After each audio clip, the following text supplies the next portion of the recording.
بشائر الإيمان منارة الإحسان وللهدى عنوان.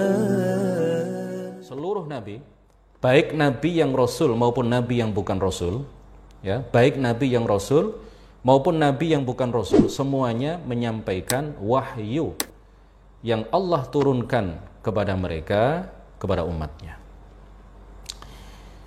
Nah, tabligh ini adalah salah satu sifat yang melekat pada diri seorang nabi, baik nabi yang rasul maupun nabi yang bukan rasul. Para ulama mengatakan bahwa setiap rasul itu adalah nabi, dan tidak setiap nabi itu rasul. Setiap rasul adalah nabi dan tidak setiap nabi itu rasul. Dalam sebuah hadis dikatakan bahwa jumlah nabi seluruhnya itu ada 124.000. 313 diantaranya adalah rasul. Yang nabi, baik yang nabi rasul maupun nabi yang bukan rasul, itu semuanya berjumlah 124.000. Nabi yang sekaligus rasul di antara 124.000 itu ada 313.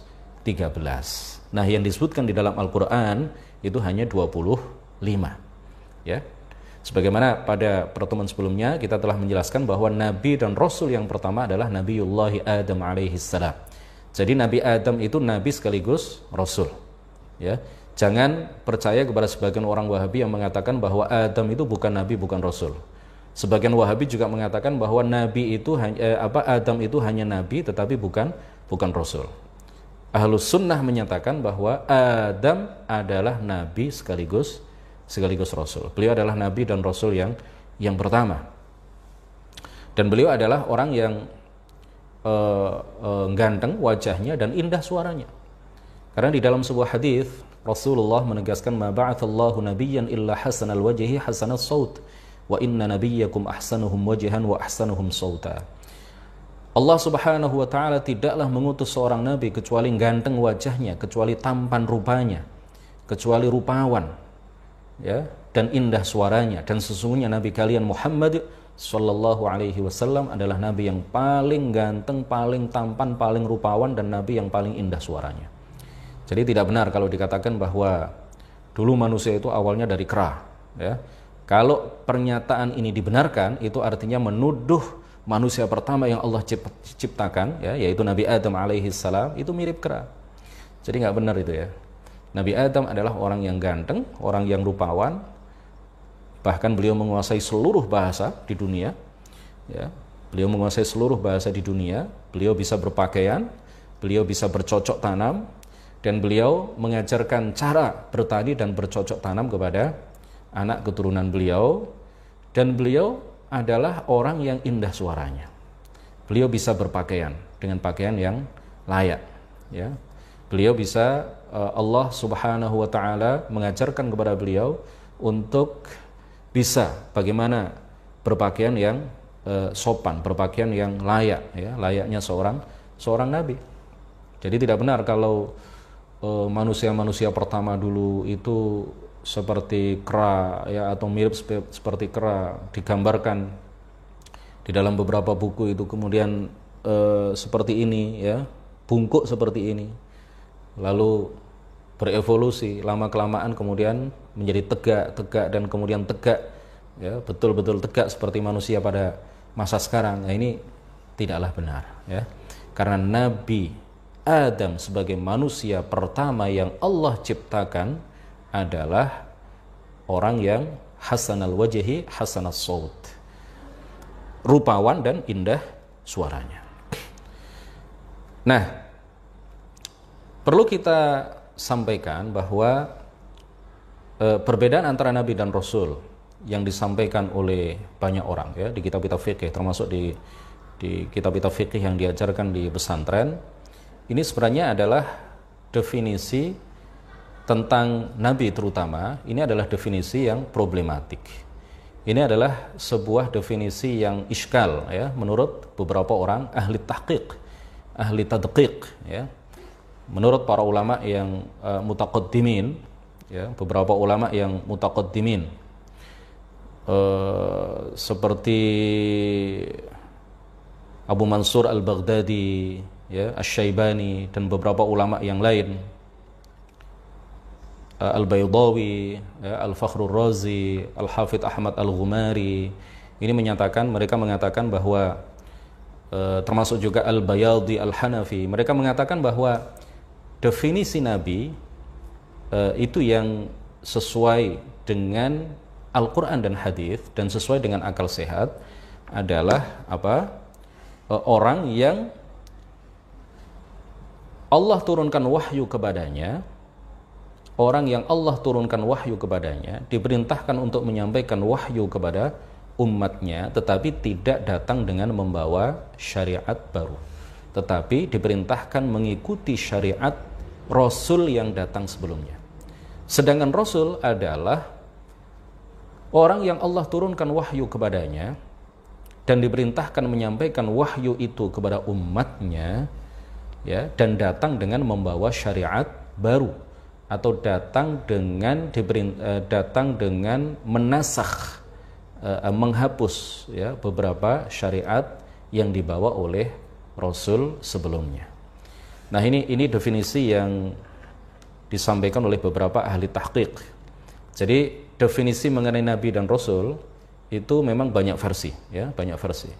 Yang umum beredar di masyarakat adalah bahwa Nabi itu adalah orang yang Allah turunkan wahyu kepadanya, tetapi tidak diperintahkan untuk menyampaikan wahyu itu kepada umatnya. Nah, ini problematik sebenarnya, ya, iskal, fihi iskal, ya, muskil, ya, bagi kita muskil. Kenapa? Imam atau Asy-Syaikh Ahmad Al-Marzuqi misalkan, beliau mengatakan apa? Arsala anbiya dzawi fatanah. Nabi itu diutus, ya, Nabi itu diutus. Diutus itu artinya apa? Diutus itu artinya diperintahkan untuk menyampaikan wahyu. Allah menurunkan wahyu kepadanya untuk disampaikan kepada umatnya. Nah, Nabi itu dari kata an-nabi, itu dari kata an-naba yang artinya adalah berita, ya. An-naba yang artinya apa? Berita. Bisa berarti fa'il ala wazni, ya. Nabi itu wazannya adalah fa'il, ya. Jika fa'il ini artinya adalah fa'il, maka artinya adalah penyampai berita. Kalau diartikan sebagai maf'ul, ya, fa'il itu artinya adalah maf'ul, maka Nabi itu adalah orang yang menerima berita dari Allah untuk disampaikan kepada umatnya. Nah, salah satu sifat Nabi yang disebutkan di dalam bait Nazm yang ke-11 dari kitab Aqidatul Awam, ini adalah apa? At-tabligh. Nabi itu adalah at-tabligh, ya. Arsala anbiya dzawi fatanah bisidqi wat-tablighi. Nah, kenapa kemudian dibelokkan Nabi itu adalah orang yang menerima wahyu dari Allah, tidak untuk disampaikan kepada umatnya.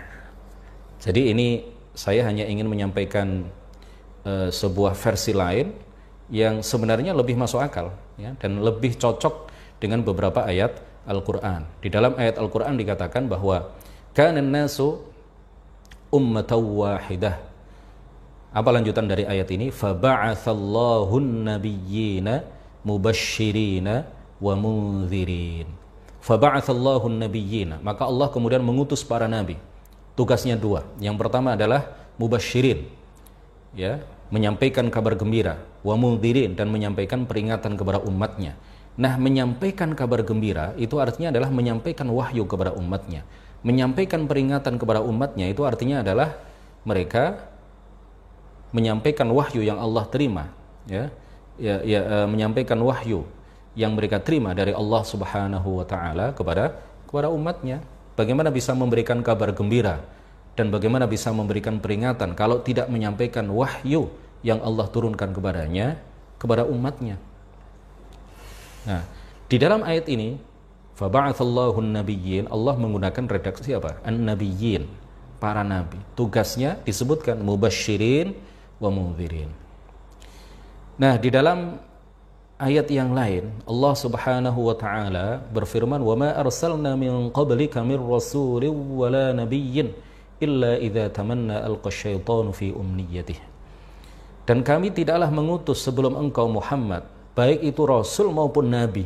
Nah, ini baik itu rasul maupun maupun nabi. Jadi nabi maupun rasul itu diutus oleh Allah untuk apa? Menyampaikan wahyu kepada umatnya. Secara logika juga, ya. Secara logika, kalau nabi itu Allah menurunkan wahyu kepadanya untuk dirinya sendiri, tidak untuk disampaikan kepada umatnya. Lah terus tugas dia sebagai nabi itu apa? Kita saja yang bukan nabi, bukan rasul, kita diperintahkan menyampaikan ilmu yang kita pelajari kepada sebanyak-banyaknya orang. Kita saja yang bukan ulama, ya.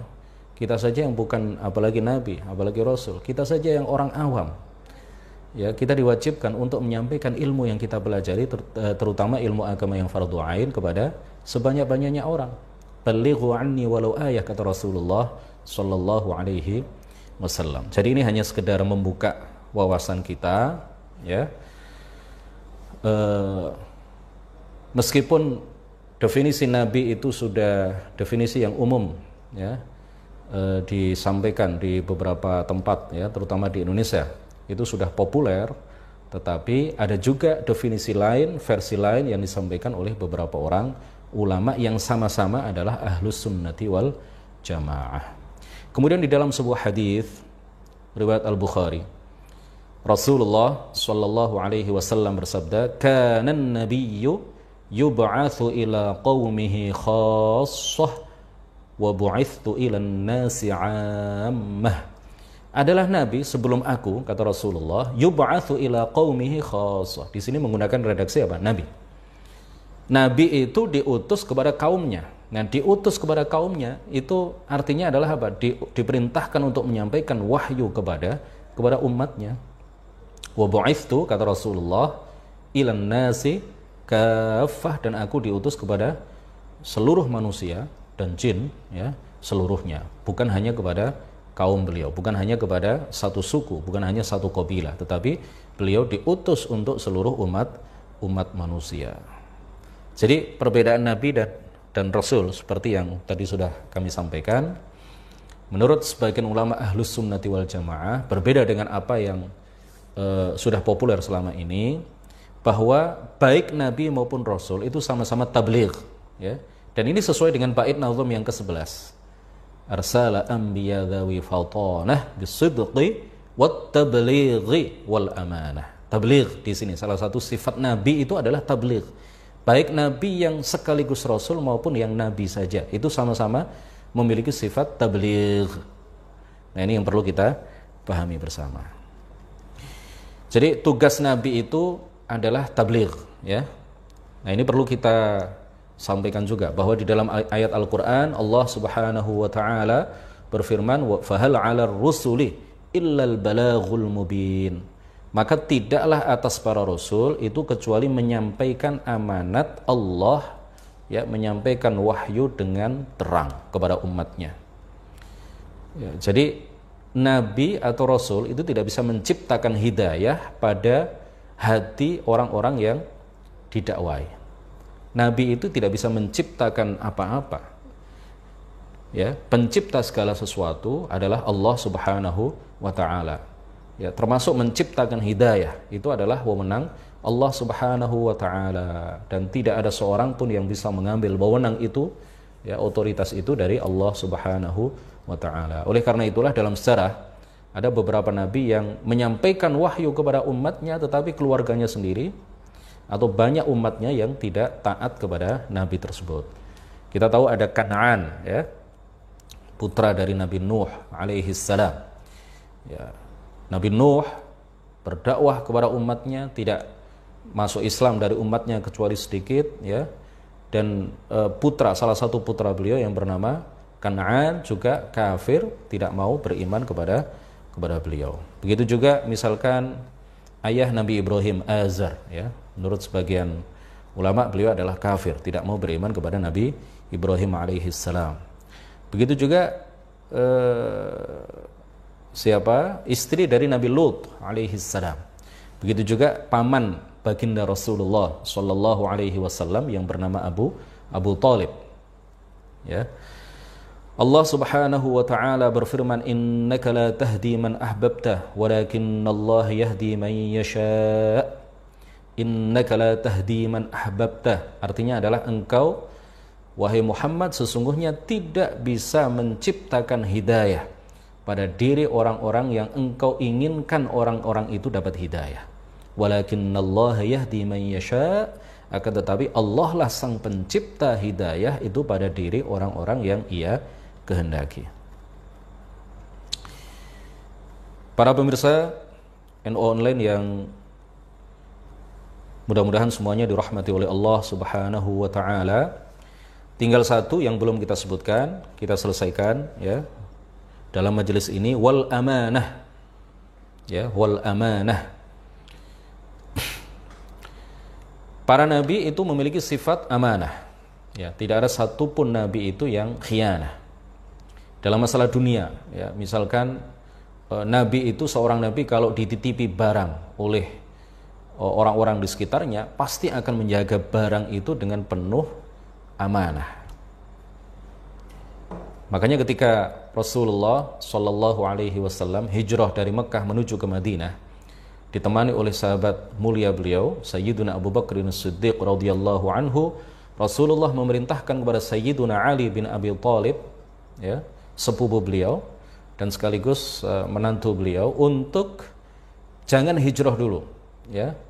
Kenapa? Beliau perintahkan kepada Sayyidina Ali untuk tidak berhijrah terlebih dahulu dari Mekah menuju Madinah, karena banyak titipan-titipan yang dititipkan, barang-barang titipan yang dititipkan oleh masyarakat Mekah, ya, orang-orang kafir Mekah kepada baginda Nabi Muhammad dan belum sempat untuk dikembalikan kepada pemiliknya. Nah, ini menunjukkan bahwa Nabi Muhammad adalah Al-Amin, ya, orang yang bisa dipercaya, bahkan oleh orang-orang yang kemudian mendustakan kenabian beliau, kerasulan beliau. Nah, dalam urusan agama, ya, kalau itu dalam urusan duniawi, kalau dalam urusan agama, seorang nabi itu akan menyampaikan risalah Allah, akan menyampaikan wahyu yang Allah turunkan kepada beliau, ya, tidak akan menambahkan, tidak akan mengurangi, tidak akan mengubahnya, tidak akan mendistorsinya, tidak akan menyelewengkan wahyu itu, karena setiap nabi itu memiliki sifat amanah.